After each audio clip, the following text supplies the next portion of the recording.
Desde la histórica altura, donde el sol de tu bravura le puso cuerpo a la muerte. Una audición al servicio de las luchas populares, por el camino del enfrentamiento contra toda política antipopular y conciliadora, por la unidad para luchar por la revolución y el socialismo. Bienvenidos oyentes de Voces de Lucha. En este segmento vamos a compartir con ustedes una síntesis de la declaración del Movimiento Revolucionario Oriental, donde se plantea la decisión de no acompañar el proceso de recolección de firmas hacia el plebiscito referido a la seguridad social que se está impulsando desde PCNT. Vamos a hacer una síntesis de esa declaración que se puede encontrar escrita y que es bastante extensa en la página web y en las redes sociales del MRO. En primer lugar, lo que se plantea es un análisis de lo que implica la reforma jubilatoria. Y el punto central es que esta reforma jubilatoria que lleva adelante el gobierno no se puede entender por fuera del conjunto de la política, obviamente, del gobierno. Política que, como la de todos los gobiernos anteriores, está por supuesto al servicio del gran capital. ¿En qué consiste la reforma jubilatoria entonces? En una nueva profundización de los niveles de explotación de la clase obrera. Lo que se busca acá es disminuir el gasto estatal, en particular en la seguridad social, y destinar eso que se ahorra a, por supuesto, aumentar los subsidios al gran capital. En el discurso del gobierno y del Frente Amplio, lo que se plantea es un análisis del sistema jubilatorio aislado, por fuera de lo que es el conjunto del presupuesto del Estado. Cuando uno lo mira así, y es lo que plantean, como decíamos, el gobierno y el Frente Amplio, se nota que el BPS está desfinanciado porque el aporte de los trabajadores activos es totalmente insuficiente para sostener en la perspectiva de largo plazo el sistema. Lo que se olvidan de decir es que esto ocurre porque los sucesivos gobiernos de todos los partidos políticos han estado generando todo tipo de exoneraciones impositivas a las patronales. Esto ha dejado que solamente sobre los hombros de los trabajadores se recarga el sostén del BPS. Y encima de esto, los salarios de mayores ingresos,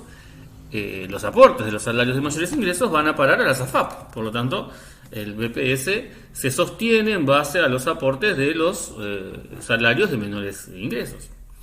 Y como todos sabemos, es parte de la política de todos los gobiernos, de los blancos, los colorados y los frente amplistas, el mantener una política salarial de salarios extremadamente bajos comparados con el costo de vida. Todos los gobiernos han mantenido el salario mínimo y los salarios promedio de la mayoría de los trabajadores de nuestro país en niveles extremadamente bajos. Todo esto explica el porqué del déficit que presenta el BPS si lo consideramos aisladamente.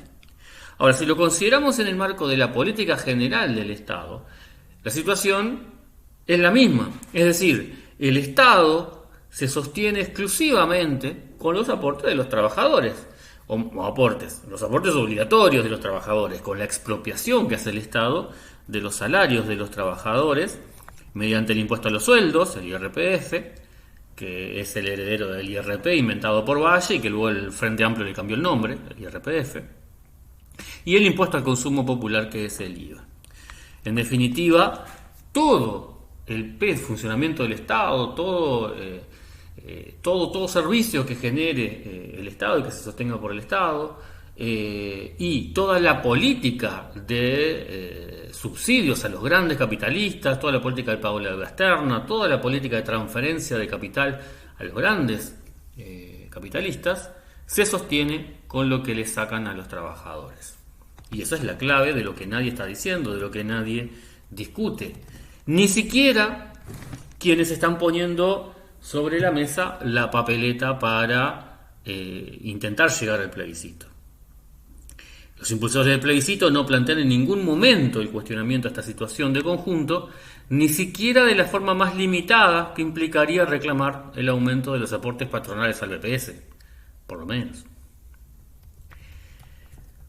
Ahora bien, analizando la situación o mejor dicho, la medida concreta de el impulsar un plebiscito, es necesario hacer un poco de análisis de todo el proceso histórico que ha llevado a este momento, en lo que tiene que ver en particular con estos mecanismos presentados como mecanismos de democracia directa, como los plebiscitos y los referéndums. En primer lugar, cuando hablamos de democracia, no podemos hablarlo por fuera de la sociedad dividida en clases. En este caso estamos hablando de democracia burguesa, de una manera mediante la cual la burguesía lleva adelante su dictadura de clase. Por lo tanto, cualquier instancia donde se habilite de alguna u otra manera alguna participación de las masas populares va a estar absolutamente limitada, coartada, topeada por aquello que realmente permita la burguesía a las masas tener participación y poder tener algún tipo de decisión. Los grandes elementos de la política general del país, política económica, social, política en general, están decididas por los grandes grupos burgueses y eso no está abierto a la discusión ni a la participación del pueblo. Cuestiones como el pago de la deuda externa, la estructura de un país sometida a la explotación capitalista de las materias primas, el modelo extractivista, el subsidio de los grandes grupos capitalistas, el pago de la deuda externa, el mantenimiento de una política de salarios sumergidos, todas esas cuestiones y más no están en discusión. Nunca van a estar en discusión en el marco de la democracia burguesa, porque son elementos que hacen a lo central de la política que todos los gobiernos de turno van a llevar adelante. Cualquier instancia que se abra a la participación popular va a ser por cuestiones secundarias, por parches que se pueden poner en tal o cual elemento y no hacen a la cuestión central de los ejes de la política que lleva adelante cualquier gobierno. Mecanismos como plebiscito o referéndum son presentados como instancias de democracia directa. En realidad deberían ser caracterizados como instancias donde se expresa lo más directo que llega a ser la democracia burguesa, lo cual es muy poco directo. Cuando se genera en esta instancia, solamente se le van a presentar a las masas populares la posibilidad de optar entre dos o más opciones, pero nunca se va a abrir un debate donde va a haber una real participación popular, donde van a poder analizarse las cuestiones, presentar propuestas, etc. Eso no existe en el marco de la democracia burguesa. Además de eso, como toda campaña electoral, se van a poner en juego todos los recursos con los que cuenta la burguesía, sus representantes políticos, para marcar la opinión pública. El manejo de los medios de comunicación, hoy en día las redes sociales, etcétera. Toda una serie de instancias que le permiten a los diferentes representantes políticos de la burguesía ir marcando la línea de la opinión pública, que es la que define las votaciones. Desde la salida de la dictadura, el Frente Amplio ha utilizado sistemáticamente el recurso del referéndum o el plebiscito con el fin de alimentar sus campañas electorales. Y esto ya ha generado una práctica social más que abundante, más que suficiente, como para comprobar las limitaciones de dichos instrumentos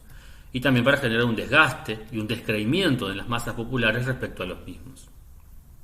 Hay una lista larguísima, más de 10 o 15 instancias de plebiscito o referéndum que se han impulsado desde la salida de la dictadura, una larga lista de plebiscitos y referéndum derrotados, algunos que presenta también el Partido Colorado o el Partido Nacional, pero son los menos, y también algunos que terminaron en la aprobación de los mismos. Por ejemplo, que se planteó contra la privatización de las empresas públicas en el 1992, también el plebiscito del agua en el 2004, que prohibía la privatización del agua. Y la práctica demostró que sea cual sea el gobierno que viene después, se encarga de buscar siempre el mecanismo para que esas decisiones, esos planteos que se aprobaron,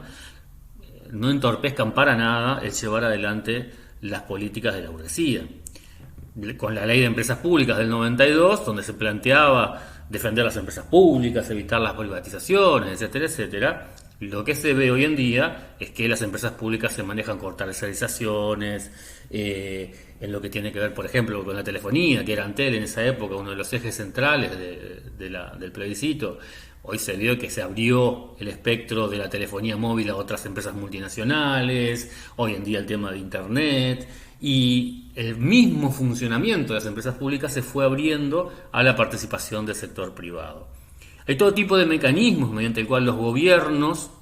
van generando la manera de pasar por encima de las decisiones que se aprueban en un plebiscito o referéndum y que no le sirven a la burguesía.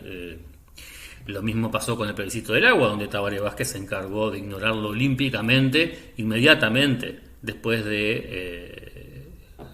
asumir su primer gobierno. Estos ejemplos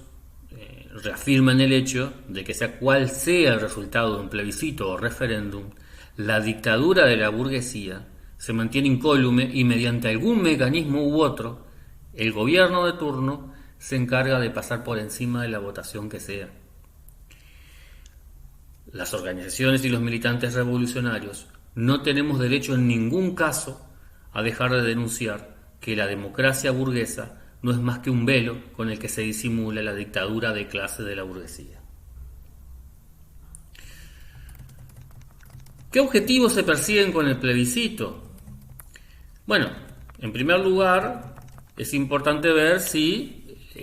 con lo que se está planteando para plebiscitar se podría generar algún cambio importante en el sistema jubilatorio.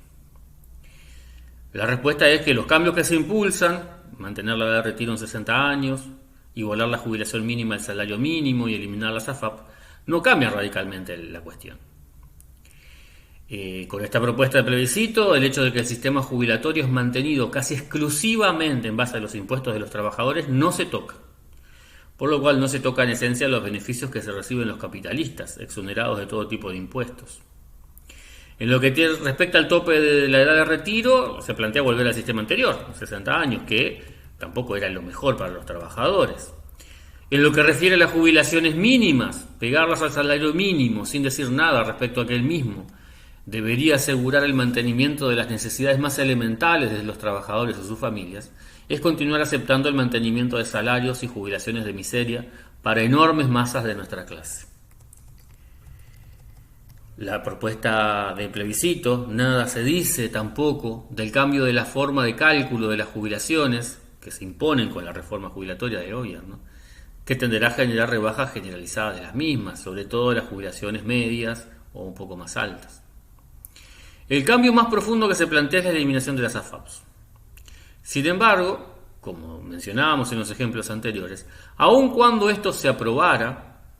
no hay dudas de que este o el próximo gobierno van a encontrar las vías para que el negocio del sistema financiero siga su curso, bajo otras formas también en lo referido al sistema jubilatorio. Otro tema es analizar el planteo de que la recolección de firmas y la eventual campaña hacia el plebiscito llevarían a un desarrollo de la organización y conciencia de los trabajadores. Con el antecedente reciente del referéndum por la LUC, quedó muy claro que quien capitaliza este proceso es la burocracia sindical y a nivel político el Frente Amplio. Por lo cual, lo que se refuerza en estos procesos son las posiciones de conciliación de clases, fortaleciendo las expectativas en el sistema democrático burgués. De cara al actual proceso de recolección de firmas, la burocracia sindical del Partido Comunista se ha puesto a la cabeza, dejando claro que no va a dejar de asumir el control del mismo, y obviamente orientará este proceso hacia donde más le interesa, que es criticar al actual gobierno sin propuestas concretas de lucha y a generar expectativas en un eventual gobierno del FA. Toda la estructura del PIT-CNT y el resto de las grandes organizaciones de masas responden a la línea política que baja del FA. Ante esto, no hay ningún sector que tenga la fuerza, la organización y por sobre todo la intención real de combatir frontalmente esta línea política, por lo cual no hay manera de que este proceso vaya a surgir un desarrollo de la conciencia de lucha de los trabajadores, y mucho menos de la superación de las estructuras burocráticas que dominan todo el movimiento obrero y popular. Otro aspecto referido a este tema del plebiscito tiene que ver con las contradicciones internas que se han manifestado en el FA y en la burocracia sindical. Hay sectores que hablan de que la burocracia sindical está en crisis, por ejemplo. De cara a las elecciones del 2024, el Frente Amplio asume una estrategia que implica intentar abarcar el mayor espectro posible del electorado, desde lo más a la izquierda posible hasta lo más a la derecha posible. Sectores como el Partido Comunista, el Partido Socialista y otros sectores menores buscan asegurar el apoyo de las organizaciones sindicales y sociales a la campaña electoral. Y en este sentido, la recolección de firmas hacia el plebiscito es una medida que han usado casi siempre de cara a los procesos electorales. Todo eso para justificar el volcar todos los recursos de las organizaciones populares hacia el apoyo a la campaña electoral del FA. Otros sectores como el astorismo, el MPP, se vuelcan decididamente a disputar el gobierno los votos de las capas medias y media altas y a mantener la tranquilidad de la gran burguesía para la cual han gobernado y esperan volver a gobernar. Y en ese rol debe entenderse su pronunciamiento en contra del plebiscito, criticando sobre todo la medida de eliminación de las AFAP. Esta división respecto a este tema, en el FA, obviamente debilita enormemente las posibilidades de que el plebiscito logre triunfar, y es una prueba contundente, por si fuera necesaria alguna prueba más, de que incluso de ganar el plebiscito, el próximo gobierno, ya sea el de la actual coalición o ya sea del Frente Amplio, va a buscar todos los medios necesarios para ignorar el resultado, de manera de continuar protegiendo el negocio del gran capital. Lo mismo pasa con la división entre los diferentes bloques de la burocracia sindical, que es un reflejo de estas diferencias a la interna del FA. Es muy importante tener claro que esta división responde a la estrategia electoral general que está llevando adelante el FA y que no expresa de ninguna manera una crisis de la burocracia, ni mucho menos un retroceso o debilitamiento de sus posiciones. No se debilita, ni mucho menos entra en crisis la burocracia. Si la burocracia se debilitara, implicaría que el clasismo se desarrolla. Y eso es exactamente al revés. Ante la falta de un planteo independiente del clasismo, ante la política de unidad con la burocracia frente amplista, lo que se debilitan son las posiciones clasistas, las tendencias a la lucha directa de los trabajadores, y lo que se fortalece en esos momentos sigue siendo la política de conciliación de clases. Y acá viene un tema central, que es lo que está propagandeando el PIT-CNT, la unidad en la diversidad, donde las diferentes corrientes se encolumnan todas juntas para impulsar el plebiscito. Un nuevo gesto de unidad de los sectores que supuestamente se plantean como alternativa a la burocracia sindical, con esa misma burocracia sindical que es cómplice del gobierno, que le asegura la paz social al gobierno y que por lo tanto asegura el mantenimiento constante de los niveles de explotación de los trabajadores. La imagen de todo el secretariado del PIT-CNT, con la presencia de los dirigentes de todas las corrientes, incluso las de los que se pretenden presentar como la alternativa dentro del movimiento obrero, corrientes como el Grupo de los Ocho, por ejemplo, encolumnados detrás de Abdala, bajo la consigna de unidad en la diversidad, es profundamente ilustrativa del proceso que se sigue dando. Lo que es presentado como un triunfo del clasismo, incluso como una crisis de la burocracia, no es más que una nueva muestra del mantenimiento y del reforzamiento incluso de la hegemonía del reformismo y el oportunismo en el movimiento obrero. Con esta nueva propuesta de plebiscito se recorre un camino que presenta muchas similitudes con lo que se dio con la LUC hace poco tiempo. El desvío de toda la indignación y de toda la tendencia a la lucha por parte de los trabajadores frente a las políticas antipopulares del gobierno de coalición hacia el terreno de la institucionalidad burguesa, hacia el camino de las urnas, el camino de ser el ala izquierda del Frente Amplio, hacia un camino dominado completamente por el enemigo de clase. El protagonismo en este proceso, por supuesto, lo detentan los aparatos sindicales frente amplistas que dominan el PIT-CNT y a la gran mayoría de los sindicatos, y además, sobre todo, imponen su línea política general, su lógica de funcionamiento sindical, a todo el conjunto del movimiento obrero. Esto es posible porque la gran mayoría de los sectores que se pretenden presentar como alternativa a esta burocracia frente amplista continúan desde hace tiempo con una línea de seguidismo a las políticas del FA. Esta línea se expresó ya desde los llamados directos o indirectos a votar al Frente Amplio en el balotaje, supuestamente para frenar el avance del fascismo, o el apoyo a la política del Frente Amplio ante la LUC. En todo este periodo, la línea de estos sectores mayoritarios de lo que se puede llamar izquierda tras Frente Amplista consistió en criticar al gobierno sin confrontar con el Frente Amplio, criticar las políticas llevadas adelante por la coalición gobernante, dejando de lado el mencionar que las mismas son continuación de la política que durante 15 años llevó adelante el Frente Amplio en sus gobiernos, y sin mencionar que todas las políticas antipopulares que lleva adelante este gobierno, rebajas salariales, recorte en gastos sociales, endurecimiento de las medidas represivas, reforma jubilatoria, etc., solo son posibles gracias a la paz social que le asegura el Frente Amplio con su acción política y con su control sobre las organizaciones de masas, especialmente sobre el movimiento sindical, a través de esa misma burocracia sindical con la cual estos sectores que supuestamente se plantean como la alternativa clasista se están aliando. Con esa misma burocracia sindical, estos sectores cierran filas, esa misma burocracia sindical que le hace los mandados al gobierno, y por lo tanto, lo único que se logra es ir en contra de ese tan necesario proceso de toma de conciencia de los trabajadores acerca de la necesidad imperiosa de sacudirse de encima no solo a las direcciones burocráticas, sino que también a todo este modelo de sindicalismo en su conjunto. Es imperioso que el clasismo logre unir fuerzas para trabajar hacia el objetivo de que los trabajadores logren superar el dominio del reformismo, dejando de lado la política de la conciliación, de la negociación, del respeto restricto a la institucionalidad burguesa. Es imprescindible para la clase obrera cambiar de raíz la lógica que rige el funcionamiento de las organizaciones de masas, dejando de lado las estructuras burocráticas y desarrollando un sindicalismo basado en los principios de la independencia de clase y la democracia obrera,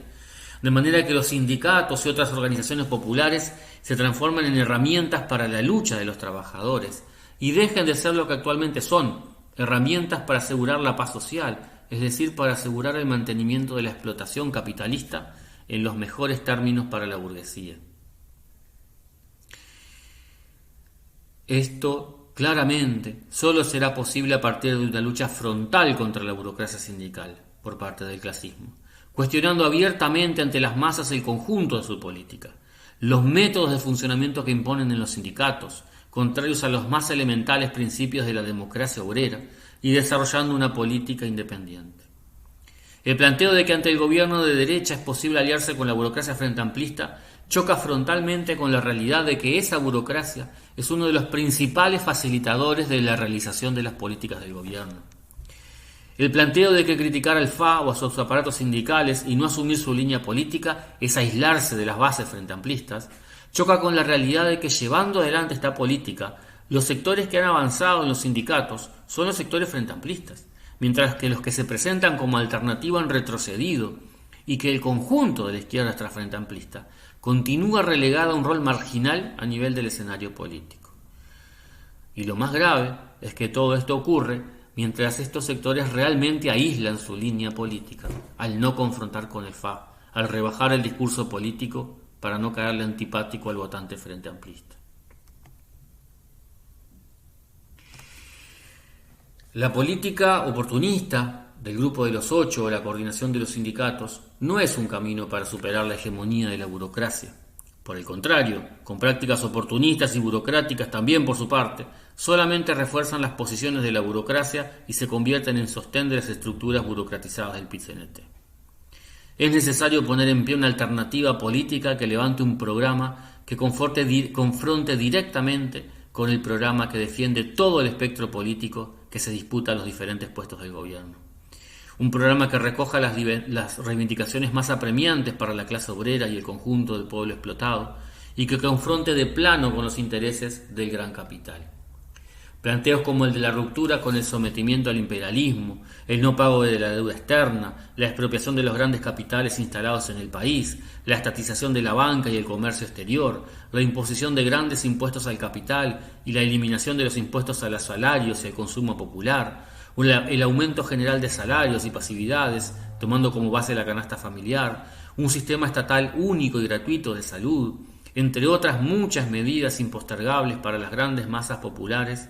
y la necesidad de organizar la lucha popular para conquistar el poder político, imprescindible para llevarlas a cabo, no están presentes en ningún momento en el debate político y es imperioso levantarlos para darle contenido concreto a la unificación de las luchas populares. Es imprescindible el desarrollo de una alternativa clasista que logre disputar la conducción del movimiento obrero, contraponiendo frontalmente contra el actual modelo de organización sindical y social, conciliadora, verticalista, burocratizada, orientada todo el tiempo a frenar las tendencias a la lucha. Es necesario recuperar los principios históricos de la organización de la clase obrera, la organización para la lucha de clases, para enfrentar a la burguesía, la construcción de organización sindical y social desde la independencia respecto a todo aparato político, el respeto de los principios de la democracia obrera, el combate permanente a toda tendencia burocrática, el impulso a la organización de la clase y del conjunto del pueblo explotado para fortalecer las tendencias a la lucha. Creemos